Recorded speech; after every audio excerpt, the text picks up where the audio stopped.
আজকের এই এপিসোডে দুজন মানুষের বলা ঘটনা আছে, তাই কানে তাড়াতাড়ি হেডফোন লাগিয়ে ফেলুন এবং শুনতে থাকুন আমাদের সাথে টেরর এফএম। আমি অর্পণ আছি আপনাদের সাথে। আজকের ঘটনাগুলি আমাদের সাথে শেয়ার করেছেন অলোকেশ বাবু এবং বিপ্লব বাবু, তাই ওনাদের দুজনকেই জানাই অসংখ্য ধন্যবাদ এবং অভিনন্দন টেরর এফএম এর তরফ থেকে। আজকের ঘটনাগুলি কেমন লাগলো তা কমেন্ট করে জানাতে একদমই ভুলবেন না। আর টেরর এফএম এ নতুন হলে ঝটপট সাবস্ক্রাইব করে ফেলবেন চ্যানেলটাকে। আপনি যদি নিজেদের জীবনে ঘটে যাওয়া কোনো ঘটনা আমাদের সাথে শেয়ার করতে চান, তাহলে নিচে ডেসক্রিপশন বক্সে দেওয়া আমাদের ইনস্টাগ্রাম প্রোফাইলের লিঙ্ক, ফেসবুক প্রোফাইলের লিঙ্ক ও হোয়াটসঅ্যাপ নাম্বার দিয়ে দেওয়া হয়েছে, সরাসরি যোগাযোগ করে ফেলতে পারেন। তো আমি আর বেশি দেরি করবো না, শুরু করে ফেলছি আজকের রবিবারের টেরিফাইং দুটি কল রেকর্ডিং। শুনতে থাকুন terror FM. Tune in and turn up the fear. This is Terror FM. নমস্কার বিপ্লব দা, কেমন আছেন আপনি? হ্যাঁ, চলছে। ফেসবুকে একটা পোস্ট করেছিলাম সম্ভবত, সেখানে আপনি কমেন্ট করেছিলেন যে হ্যাঁ আমার কিছু ঘটনা আছে। আমার ঘটনা একটিই ঘটেছে জীবনে, হুম, ঠিক আছে। তখন ধরো আমি ক্লাস তখন গ্র্যাজুয়েশন জাস্ট কমপ্লিট করেছি, ঠিক আছে। তারপরে তোমার তখন হঠাৎ করে বিভিন্ন রকম ক্লাস, তারপর কম্পিটিটিভ এক্সাম। এক মিনিট একটু ইন্টারাপ্ট করছি, বলছি এটা কোথাকার ঘটনাটা একটু যদি জানান আমাদেরকে। ঘটনাটা ঘটেছিল বোটানিক্যাল গার্ডেনে। হ্যাঁ। হ্যাঁ, বোটানিক্যাল গার্ডেনে, Howrah Shibpur botanical garden. Hello, শুনতে পাচ্ছেন? শুনতে পাচ্ছি। ব্যাস, এবার বিভিন্ন রকম পরীক্ষার জন্য প্রিপারেশন নিচ্ছে, ঠিক আছে। স্পোকেন ইংলিশ ক্লাসের জন্য আমি ভর্তি হই তোমার গোল পার্ক যেটা আছে না, Ramakrishna mission institute of culture, ওখানে ভর্তি হয়, ঠিক আছে। ভর্তি হওয়ার পরে যাই হোক ক্লাসগুলো হয়, ক্লাসগুলো হচ্ছে, তার সঙ্গে একজনের সঙ্গে পরিচয় হয়, ঠিক আছে। তার সে হচ্ছে তোমার কলকাতাতেই থাকতো, যাই হোক এইভাবে পরিচয় হয়। পরিচয় হতে হতে যা সম্পর্কের দিকে এগোয়, সম্পর্কটা এগোনোর পরে আমরা বিভিন্ন জায়গায় টুকটাক ঘুরতে যেতাম। এইভাবে একদিন বললো যে চলো দেখি একদিন বোটানিক্যাল গার্ডেনটা ঘুরে আসি। আমি বললাম ঠিক আছে, আমার তো কখনো যাওয়া হয়নি, একদিন ঘুরতে যাবো, ঠিক আছে, যাওয়ার তো কোনো অসুবিধা নেই। তা ঘুরতে যাবো, তা আমি বললাম ঠিক আছে চলো। তার বালিগঞ্জ থেকে আমরা B7 বলে একটা বাস চলতো, জানি না এখন চলে কিনা। ওই B7 বাসে উঠে আমরা বোটানিক্যাল গার্ডেনের সম্ভবত সেকেন্ড গেট হবে, যেটা সেকেন্ড গেটে আমরা নামি। ওখানে নামলে তোমার বট গাছটা যেটা আছে, বট গাছটা খুব কাছাকাছি হয়, ঠিক আছে। তা বট গাছ দেখতে যাবো, এটা মনের মধ্যে একটা উন্মাদনা আছে, কখনো দেখিনি, অনেকগুলো নাকি স্টে করতে আছে, যাই হোক এবার গেছি, বট গাছটা দেখলাম। দেখার পরে তা বললো চলো গিয়ে কোথাও বসি। হ্যাঁ ঠিক আছে, বসো, গল্প টল্প করছি। তারপরে দুপুর গড়িয়ে গেছে, ঠিক আছে, দুপুর গড়িয়ে গেছে। তা সেদিন ছিল তোমার অনেকটা মেঘলা আকাশ, এক ফোঁটা দুপুরটা করে বৃষ্টিও হচ্ছে, ঠিক আছে।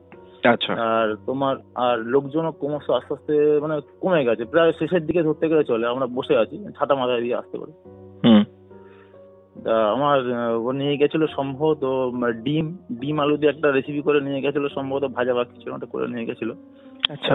ওটা বসে বসে খাচ্ছি, ঠিক আছে। খাইতে গেলে হঠাৎ মনে হলো যে আমাকে একটু দেখলো, ঠিক আছে, দেখলো। আমি সিটে বসে আছি, হঠাৎ করে মনে হলো যে আমাকে একটু দেখলো। দেখার পরে আমার মনে হচ্ছে দেখলো কেউ। তা আমি পিছন ফিরে চাকরি দেখলাম না, কেউ সেরকম কিছু নেই, কিন্তু আমার মনে হচ্ছে কেউ দেখলো, ঠিক আছে। তারপর আমি খেয়ে যাচ্ছি, 2 মিনিট খাচ্ছি, কথা বলছি, এইভাবে যখন ব্যাপারটা করছে, তা ও হঠাৎ করে বলে উঠলো এটাকে মনে হচ্ছে একটা শিয়াল না কুকুর দেখলাম। তা আমি বললাম ঠিক আছে।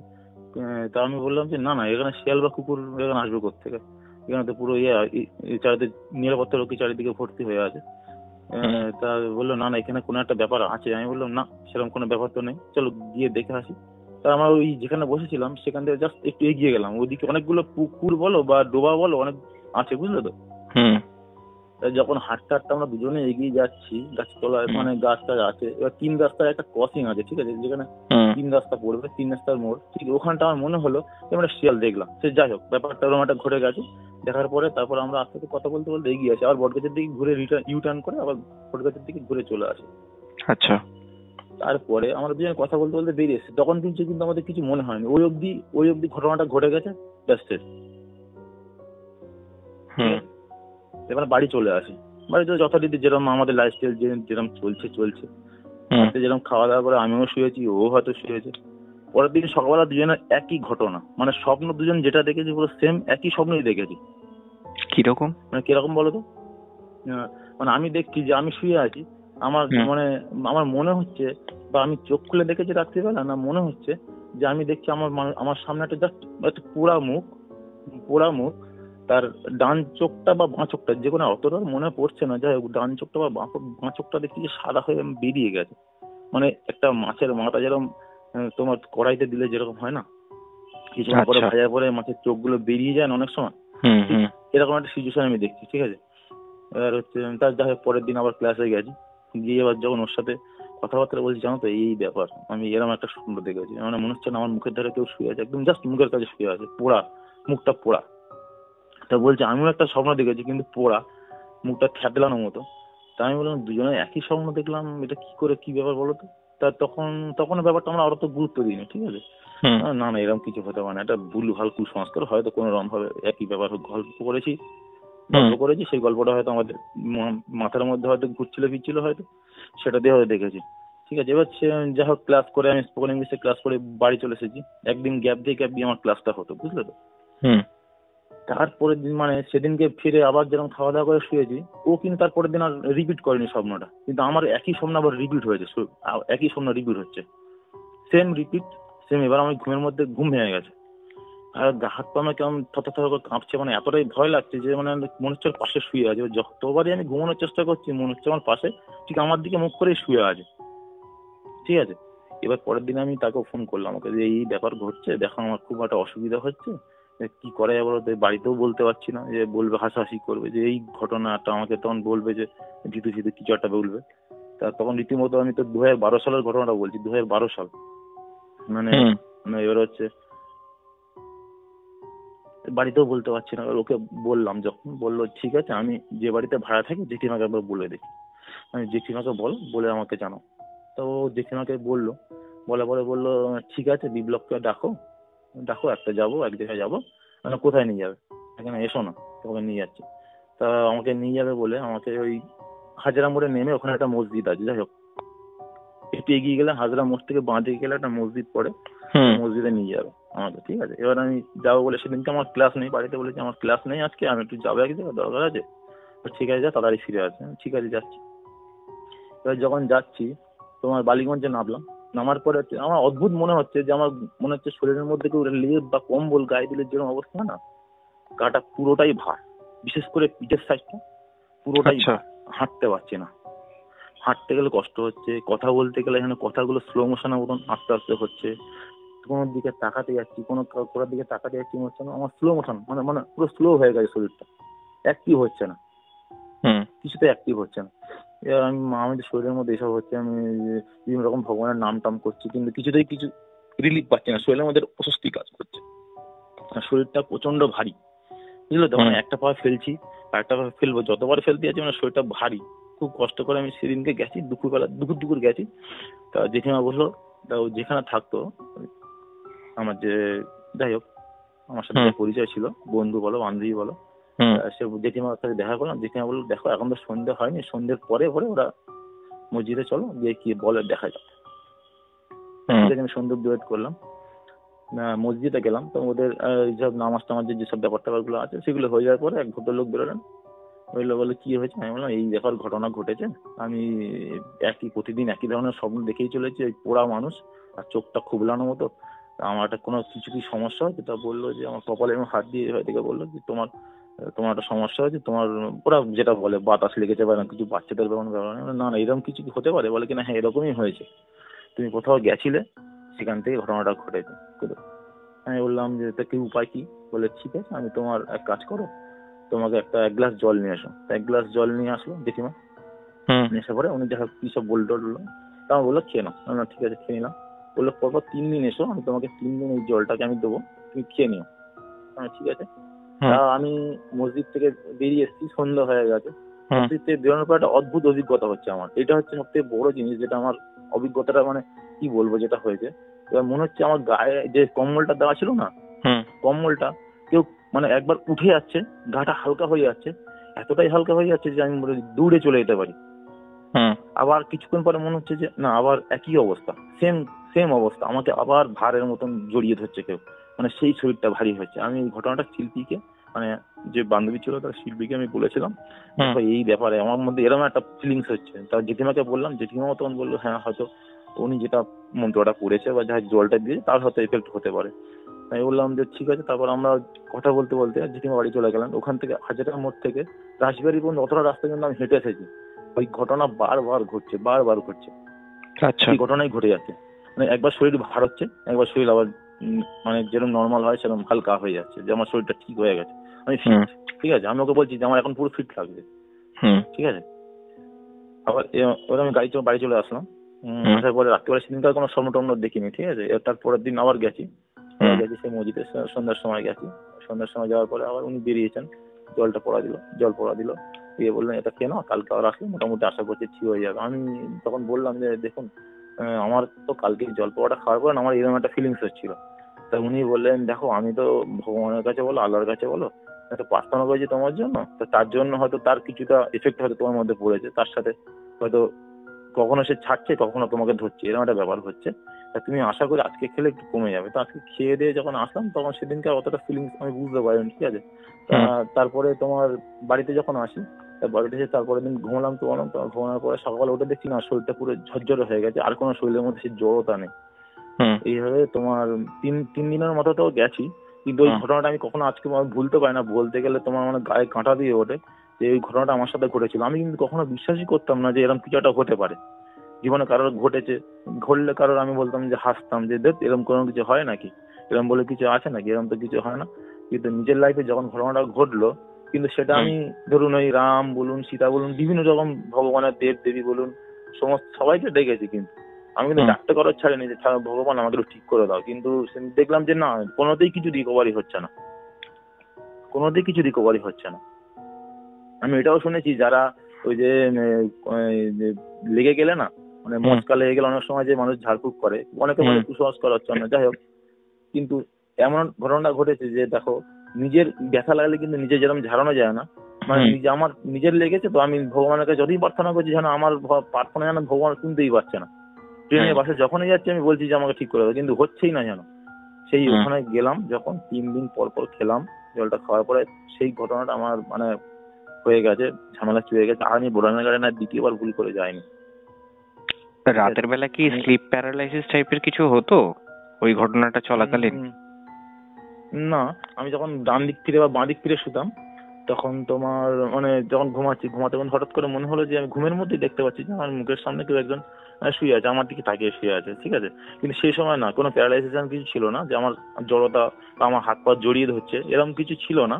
কিন্তু যখন আমি পুরো চিৎ হয়ে শুতাম না, মানে একদম পুরো চিৎ হয়ে শুতাম, তখন আমার মনে হতো যে একদম পুরো শরীরটাকে পুরো আটকে দিয়েছে। পাশ ফিরে শুলে অতটা বোঝা যেত না, কিন্তু চিৎ হয়ে শুলে আটকে দিয়েছে পুরো। আমার পুরো আর নড়তে চড়তে পারতাম না। আচ্ছা। পুরো মানে একদম পুরো শরীরটাকে পুরো মনে হয় পাথরের মতো শক্ত হয়ে গেছে। আমি চিৎকার করছি, বাঁচাতে বলছি, ওই মানে ওই চোখ খোবলানো মানে পোড়া মতন মানুষ।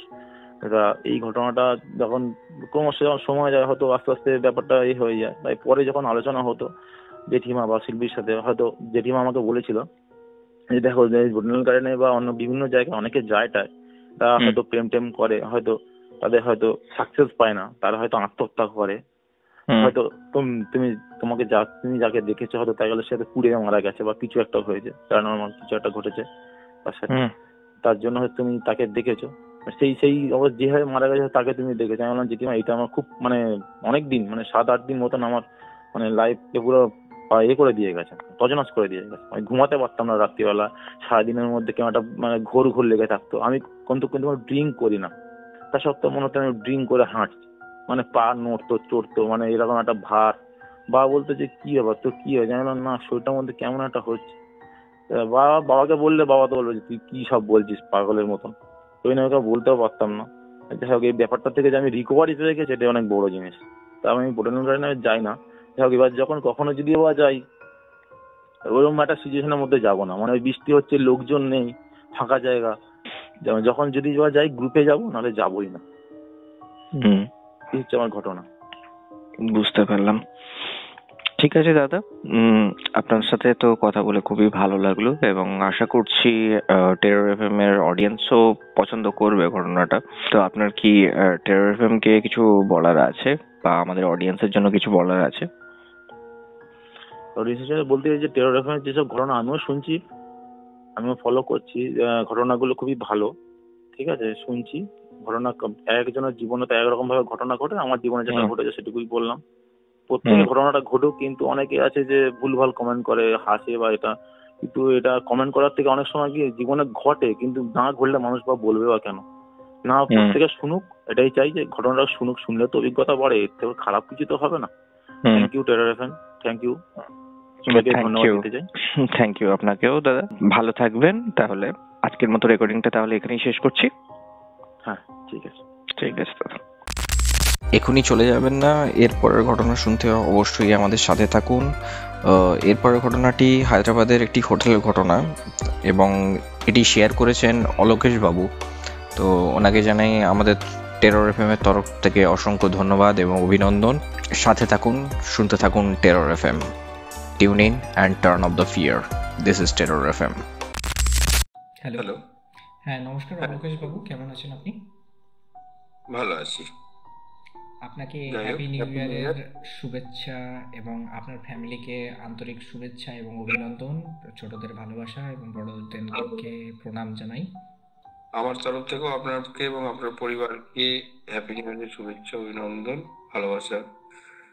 আমি জেনেছিলাম যে আপনার জীবনে অনেক রকম অভিজ্ঞতা রয়েছে এবং হায়দ্রাবাদকে কেন্দ্র করে একটা ঘটনা রয়েছে আপনার জীবনে। আমি সেটাই আসছি। হায়দ্রাবাদের এই ঘটনাটা আমি আজকে যেটা আপনাকে বলতে চলেছি সেটা 25 ডিসেম্বর 2015 সালের ঘটনা। আচ্ছা। আমি তখন সদ্য বিয়ে করেছি, আমার বিয়ে হয়েছে 27 নভেম্বর ওই 2015 সালে। আমার ওটা হানিমুন ট্রিপ ছিল। অ্যাকচুয়ালি আমাদের হানিমুন ট্রিপটা সেই অর্থে মানে যেটা এখনকার ইয়েতে করে সেরকম নয়, আমরা 5টা ফ্যামিলি ছিলাম আর সবাই আমার বন্ধু বান্ধব ছিল। আমরা ভাইজাগ আরাকু হয়ে হায়দ্রাবাদ গেছিলাম, সেকেন্দ্রাবাদ হয়ে হায়দ্রাবাদ, টুইন সিটি জানেন। আমাদের আগে থেকে হায়দ্রাবাদে কোনো রুম বুক ছিল না, তাই আমাদের একটু হোটেল পেতে খুব কষ্ট হয়েছিল। এক পরিচিতের মাধ্যমে লাকড়ি কা পুল বলে হায়দ্রাবাদের মূল শহরের মাঝখানে একটি জায়গা রয়েছে, যেখানে আমি এই হোটেলটা আমরা বুক করেছিলাম 5টা রুম। তো হোটেলটা খুব মানে আহামরি কিছু ছিল না, আবার খুব যে থাকা যাবে না মনে হয়। ঠিক আছে, আমরা যখন মানে সেটা পাইনি তখন এটা মোটের উপরে চলে যাচ্ছিল। আমরা সকালবেলায় চেক ইন করি, সকালবেলায় বলতে আর্লি মর্নিং এ প্রায় 7:30 8টার মধ্যে আমরা চেক ইন করি। চেক ইন করার পরে আমরা নর্মালি আমাদের ব্রেকফাস্ট করি, লাঞ্চ করে আমরা একটা রুমে, আমাদের যেহেতু 5টা রুম ছিল, আমরা একটা রুমে সকলেই বসেছিলাম। মানে আমাদের 5টা ফ্যামিলি মেম্বার 10 জন, আর আমাদের এক বন্ধুর একটা বাচ্চা ছিল 11 জন। 11 জন বসে যাই হোক আমাদের টাইম পাস করছিলাম। ঠিক বিকেল 3:30 4টে হবে। একটা কথা বলে রাখি, হায়দ্রাবাদে কিন্তু 25 ডিসেম্বর আমাদের এখানে যতটা ঠান্ডা পড়ে ততটা ঠান্ডা কিন্তু পড়ে না। ঠিক 3:30 4টের সময় আমরা একটা আমাদের একটা বন্ধুর কমন রুমে ছিলাম, মানে একটা বন্ধুর রুমে ছিলাম, যেখানে আমরা সকলেই ছিলাম এবং একটা ধরুন আলাপ যেমন হয় বেড়াতে গিয়ে সেরকমই একটা আলোচনাও চলছিল। 25 ডিসেম্বর অবভিয়াসলি কি সন্ধে কি করা হবে এবং একটা হিসেব এরকম একটা চলছিল। চলার পরে যে যার রুমে চলে যায়। তার ভিতরে আমাদের যেহেতু আমাদের বুকিংটা আগে থেকে ছিল না, 3টে রুম পড়েছিল, একই ফ্লোরেই ছিল সবকটা। 3টে রুম আমরা একই মানে একটা গায়ে পেয়েছিলাম, আর 2টো রুম একটু দূরে ছিল। আমি আমার ওয়াইফ যথারীতি আমাদের রুমে ঢোকার পরে যে রুমটা পেয়েছিলাম সে রুমে একটা কথা এখানে বলে রাখি যেটা আপনি শুনতে পাননি। 25 ডিসেম্বর আমাদের কলকাতা বা পশ্চিমবঙ্গে যেরকম ওয়েদার থাকে, সাউথে কিন্তু এরকম ওয়েদার থাকে না। সাউথের ওয়েদারটা ওরা বলে যে এই সময়টা নাকি ওদের কাছে খুব ভালো লাগে, তবে সেটা ঠান্ডা নয়, বলতে পারেন কিছুটা আমাদের শরৎকালের মতো ওয়েদার। গরম আছে, আবার রাত্রের দিকটা একটু ঠান্ডা লাগে। এরকম হয় অনেক সময় এসি চালাতে হয়। তা আমাদের ওই সময়তে যে ঘরগুলো আমরা রুমগুলো পেয়েছিলাম, ঘরগুলোতে কোনো এসি ছিল না। যথারীতি আমরা ফ্যানটা চালিয়ে আমি আর আমার ওয়াইফ একটু জাস্ট রিল্যাক্স করছিলাম, শুয়ে শুয়ে কথা বলছিলাম। হঠাৎ করে দরজায় একটা টোকা পড়ে।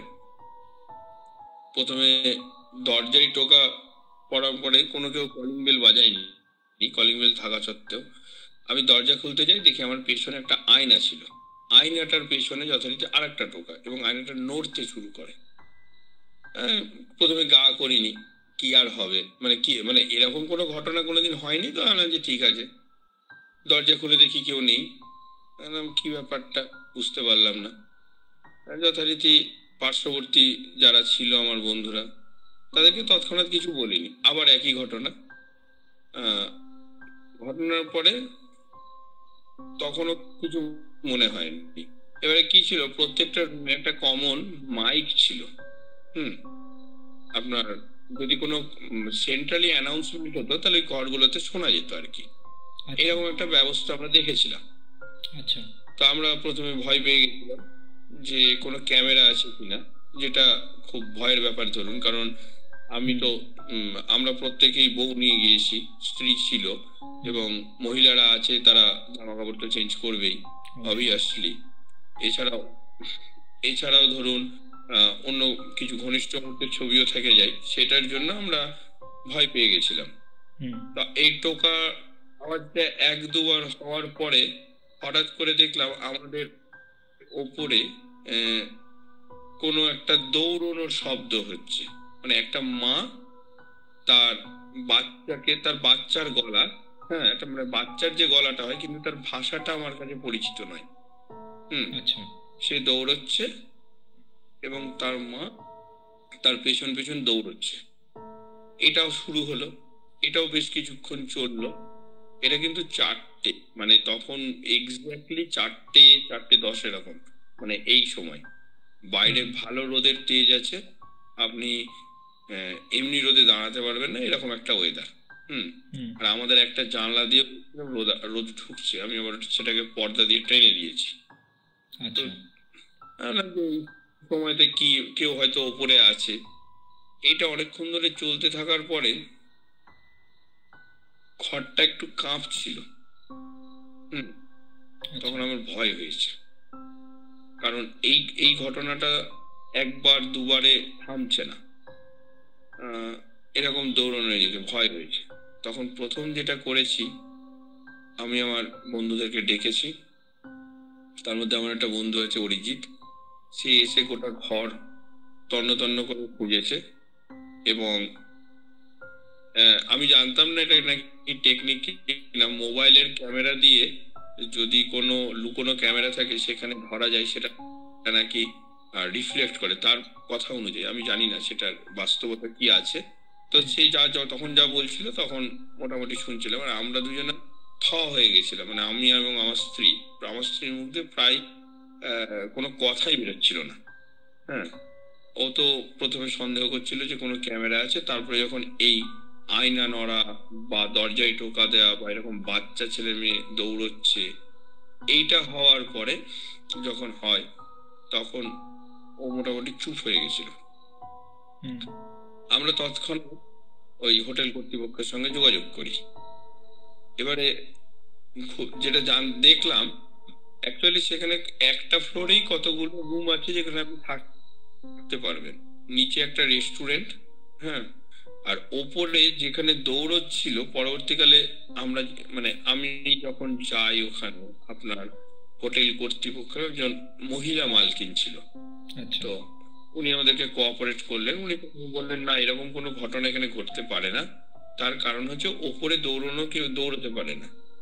এবার আমাদের মধ্যে তখন আমি যখন বলছি যে না দৌড়চ্ছে এটা কনফার্ম, কারণ আমার বন্ধুরা তখন বললো যে জোর করছিল যে আপনি তাহলে ওপরটা একবার দেখেই বা আসছেন না কেন, বা আমাদেরই বা দেখাতে চাইছেন না কেন। তখন উনি অনেক রিকোয়েস্ট করাতে উনি আমাদের সাথে একটু খারাপ ব্যবহার করেননি। পরে যখন ওপরে যাই, কারণ জানতে পারলাম 25 ডিসেম্বর ওনাদের ওপরে একটা পলিক্লিনিক ল্যাব আছে, যেটা 25 বন্ধ থাকে। যথারীতি সেটা বন্ধ, ওপরে একটা মানুষও নেই, একটা মানুষের চিহ্নও নেই। আজও আমার মানে কানে সেই আওয়াজ, সেই মায়ের আওয়াজটা এবং ওই তার দৌড়নোটার আমি শব্দ অনুভব করি এবং সেটা আমার কাছে পরিষ্কার মনে আছে। হ্যাঁ, মানে এর ইয়েতে নেই সে আয়না নড়া, দরজায় টোকা দেওয়া, এইটা হওয়ার পরে আমরা যথারীতি খুব ভয় পেয়ে যাই। ভয় পেয়ে যাওয়াতে আমরা কি এরপরে আরো একটা রুমের, ওই রুমটা আমাদেরকে চেঞ্জ করে অন্য একটা রুম দেওয়া হয়। তো অন্য রুম দেওয়া হলেও আমাদের মন থেকে প্রায় ভয়টা যায় না। তো আমরা সেই রাত্রে ডিসিশন নিই যে আমরা সকলেই একটা রুমে থাকবো এবং আমরা সেই রাত্রে সকলেই একটা রুমে থাকার ডিসিশন নিই এবং সঙ্গে সঙ্গে আশেপাশে কোনো হোটেল খোঁজার চেষ্টা করি। তো যাই হোক, সেটাও তো পেয়েছিলাম, সেটা তো অন্য প্রসঙ্গ, হোটেল চেঞ্জ করাটা। আমরা রাত্রিবেলাতে একটা রুমে থাকি, শুধু আমাদের একটা বন্ধু এবং তার স্ত্রী। সে বলে না আমরা আলাদা রুমেই থাকবো, অসুবিধা নেই। আমরা টোটাল 9 জন, 8টা অ্যাডাল্ট, একটা বাচ্চা মিলে একটা রুমে থাকি। এরপরে আমাদের একটা বন্ধু গিয়েছিল, তার নাম হচ্ছে অমিত। সে বিহারি, আদপে সে বিহারি, মানে বিহারের বাসিন্দা, আমাদের ইয়েতেই থাকে, বেঙ্গলে থাকে। তার স্ত্রীও বিহারি। সে রাত্রিবেলাতে আমরা মোটামুটি যাই হোক একটা রুমে থাকাতে ওই ব্যাপারটা প্রায় ভুলেই যাওয়ার মতো ব্যাপার ছিল, মানে মনে আছে কিন্তু ওটাকে নিয়ে আর আলাপ আলোচনা নেই। সে হঠাৎ করে রাত্রিবেলাতে আমাকে ডাকছে, তার স্ত্রী আর কি, অমিতের স্ত্রী, ওর নাম ঝুমা আর কি। ও ভাইয়া উঠিয়ে, ভাইয়া উঠিয়ে। আমি তো উঠে গেছি হঠাৎ করে, বাকিটা ঘুমোচ্ছে। আমরা মহিলারা যথারীতি একটা খাটে শুয়েছে আর আমরা নিচে গদি পেতে শুয়ে আছি, মানে ওই আমাদের যে রুমের যে ইয়েগুলো ছিল, বেড ছিল, তার যে গদিগুলোকে সেটা নিয়ে শুয়ে আছি। ওই হিন্দিভাষী, ওই হিন্দিতে আমাকে বললো যে ভাইয়া উঠিয়ে, জলদি উঠিয়ে। তো সম্ভবত ও বাকিদেরকে হয়তো ডেকেছে, মানে ওর হাজবেন্ড ডেকেছে, হয়তো সাড়া পায়নি, যে আমাকে ডেকেছে। আমাকে প্রথমে সাড়া না পেয়ে পা ধরে টেনেছে আর কি। আমি তখন উঠেছি, ডেকে হঠাৎ করে বলে যে বাথরুমে কে গিয়েছিল। তো বাকিরা বাথরুমে কে গিয়েছিল, তখন আমি বলি আমি তো যাইনি। এবার আমি বাকিদেরকে যখন নক করি, হ্যাঁ, তখন বাকিরাও ডিনাই করে যে না আমরা এই মুহূর্তে কেউ বাথরুমে যায়নি। কিন্তু বাথরুমের কল দিয়ে, কল খোলা বলে যেটা জল পড়ছে আর কি, তার বললাম হয়তো কেউ ভুল করে এসেছে।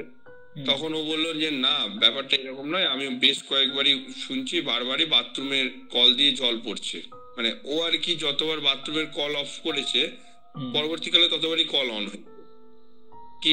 এবারে তারপরে আমাকে যেটা ডেসক্রিপশন দিল যে এই মানে দরজার বাইরে যে ফ্লোরটা রয়েছে, এই ফ্লোরে কেউ পায়ে নুপুর বেঁধে ঘুরছে এবং নুপুরের আওয়াজ পাওয়া যাচ্ছে। তে ও বলছে আমি ভয়ে বেরোতে পারছি না, ভয়ে বাথরুম যেতে পারছি না। তো যাই হোক, সে বাথরুম, তো আমি বললাম ঠিক আছে, এখন তো মোটামুটি সকলেই জেগে গেছে, তাহলে তুই যা। তো বাথরুম থেকে আসার পরে আবার শুয়ে গেলো, বললো যে আমাকে বললো দাদা তুমি চলো, আমি আর তুমি দেখি বাইরে কে নুপুর বেঁধে ঘুরছে। বাইরে গিয়ে দেখি কেউ নুপুর বেঁধে ঘুরছে না, কেউ নেই, ফাঁকা নিস্তব্ধতা, যেমন হয় আর কি রাত্রিবেলায় যেমন হয়। তো দিয়ে মোটামুটি আধ ঘুমে মোটামুটি সেই রাত্রিটা কাটলো। কাটার পরে পরবর্তীতে তার ঠিক 100 মিটারের মধ্যে একটা হোটেল নিলাম, 100 মিটারেরও কম হবে হয়তো, 50 মিটারের মধ্যে একটা হোটেল নিলাম। আমার কাছে এই মুহূর্তে হোটেলগুলোর নাম মনে নেই, হয়তো বন্ধু বান্ধবকে জিজ্ঞেস করলে পাবো। হ্যাঁ, তো তারপরে খোঁজ নিতে শুরু করলাম যে এই ঘটনা আমাদের সাথে হয়েছে। অ্যাকচুয়ালি হায়দ্রাবাদে আমাদের 4 দিন থাকার কথা। হ্যাঁ, 4 দিনই ছিলাম আমরা, 4 দিন থাকার কথা ছিল, 4 দিন ছিলাম। আমরা যেহেতু বেড়াতে গেছি, আমরা পুরো হায়দ্রাবাদটা দেখবো, রামোজি ফিল্ম সিটি, যা যা হয় আর কি টুরিস্টদের কাছে যেগুলো আর কি আকর্ষণীয় ব্যাপার।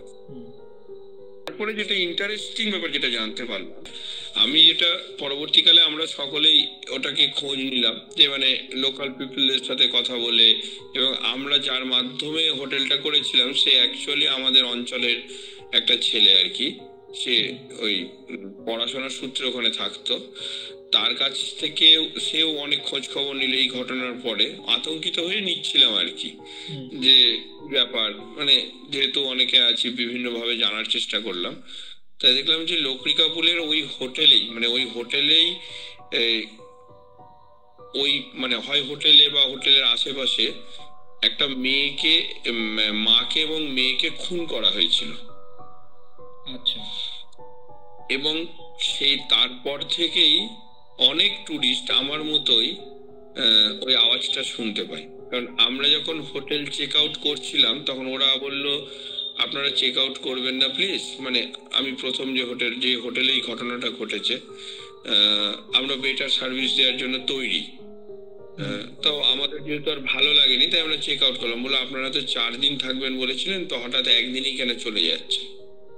তো এইটা হচ্ছে, এই ছিল তার ঘটনা। এবং এই ঘটনার পরে আমার এক বন্ধু আর কি, তার নাম হচ্ছে টুবাই, মানে তারই আর কি একটা বাচ্চা ছিল, সে কোনো রাত্রি আর কি হায়দ্রাবাদে ঘুমায়নি। মানে হায়দ্রাবাদে যে কটা দিন আমরা ছিলাম তার কোনোদিন রাত্রে আর কি তার ঘুম হয়নি। মানে এতটাই আতঙ্কিত হয়ে পড়েছিলাম। ঘটনাটা ডাইরেক্টলি আমি অনুভব করেছিলাম। মানে আজও আমার কানে আছে যে ওই মা এবং মেয়েটা ছুটে যাচ্ছে, বা ওই আয়নাটা আমার পেছনে নড়ে উঠলো। আয়নাটা যে নড়ে উঠলো আপনি বিশ্বাস করবেন না, তখন 1 ফোঁটা হাওয়া নেই, কোনো মানে আপনি নড়ার কোনো সম্ভাবনাই নেই। বা দরজায় টোকা দিয়ে দেখছি কেউ নেই।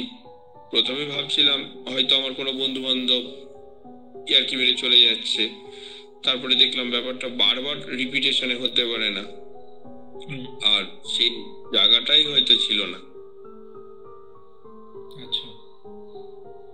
তো এই ছিল সংক্ষিপ্ত আমার এই ঘটনাটা, যেটা আমার কাছে মানে আমি হয়তো এর আগে এই 15 সালের আগে হয়তো অনেককে বলতাম যে না এই ব্যাপারটা মানুষের হয়তো ইনটিউশন বা কোনো অন্য কিছু চিন্তা থেকে আসে, কিন্তু সেই দিনকে ফিল করার পর বুঝেছিলাম না এরকম ঘটনা ঘটে মানুষের ইয়েতে।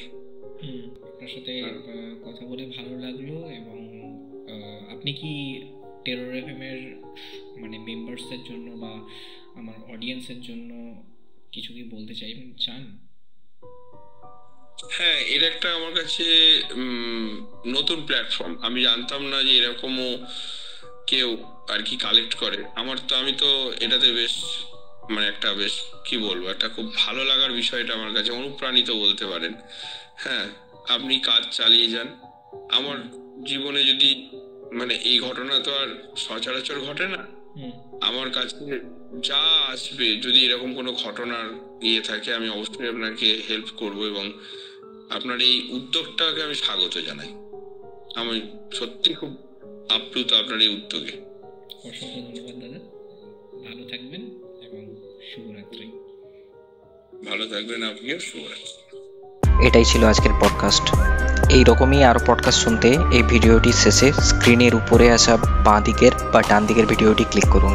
আর আমাদের চ্যানেলে আসা আরও লেটেস্ট আপডেট পেতে স্ক্রিনের নিচে আসা বেল নোটিফিকেশনটি অবশ্যই ক্লিক করুন।